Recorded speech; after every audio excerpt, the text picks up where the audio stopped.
So essentially what we're going to try to see is the case in which the osmolarity is high or in which the filtration is occurring too high because the blood pressure is too high. That means there's too much fluid flow in the filtrate. Maybe that could be because blood pressure is too high, for example. So what we need to do is to decrease pressure in here. One way you can do that is if the macula densa cells release a vasoconstrictor, constricting the afferent arteriole.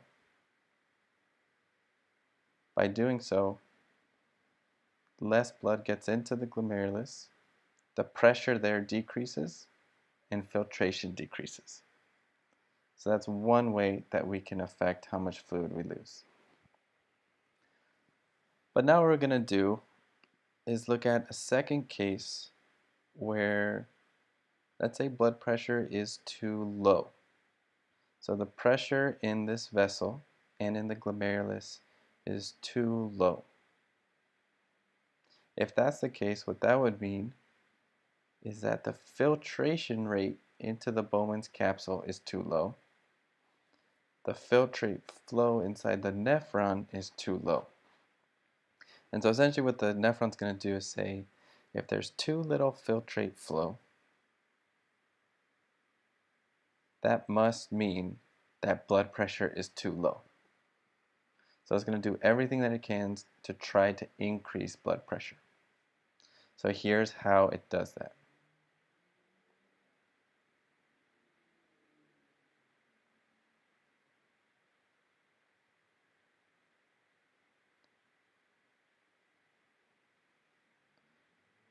So what can happen as this video finishes up.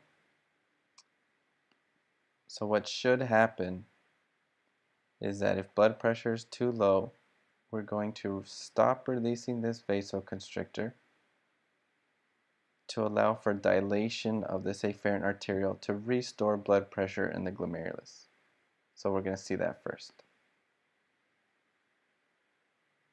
So you can see that less vasoconstrictor is released from the macula densa cells, the afferent arteriole dilates, and pressure in the glomerulus is restored. However, this mechanism only affects pressure in the glomerulus. It's only regulating the pressure in this capillary, in this ball of capillaries in here. But what the kidney is going to do is say if blood pressure in here was too low, that must mean that blood pressure throughout the cardiovascular system was likely too low. And so the kidneys are not just going to let that fly. They're going to say that is a problem, I'm going to try to fix that. And so here's how they're going to do that.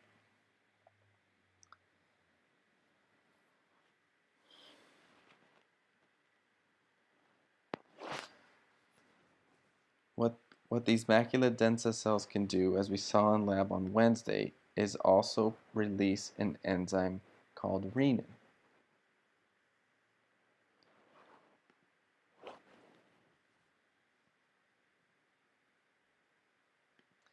Macula densa cells will stimulate these juxtaglomerular cells, or JG cells, to release renin. So they sense that blood flow in here, filtrate flow in the ascending limb is too low, there's not enough fluid, or there's not enough stuff, the osmolarity is too low.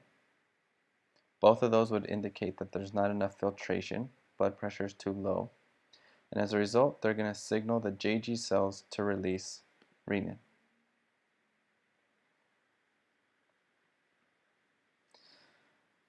Additionally, these JG cells can also sense a drop in blood pressure themselves. So instead of responding to filtrate flow here, they can also sense pressure in the arteriole, and if it's too low, they're also going to release this enzyme renin.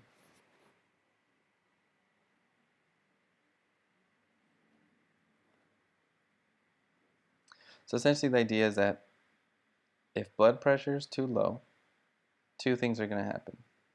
The macula densa cells are going to sense that the filtrate flow in here is too low. and the macula densa cell is going to tell the JG cells to release renin. Additionally, the JG cells themselves can sense blood pressure in here and trigger the release of renin independently. So now what we're going to do is say, okay, renin got released. How might renin help increase blood pressure?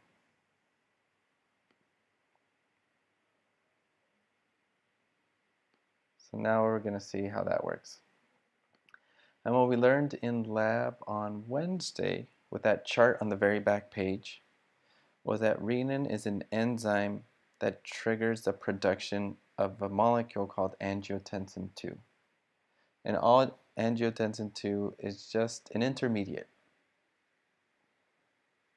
It is produced from angiotensin I, and renin converts it into angiotensin II. And we're going to see all the effects that it has in a second. Now before we do that, let's just quickly see what renin is actually doing in the bloodstream.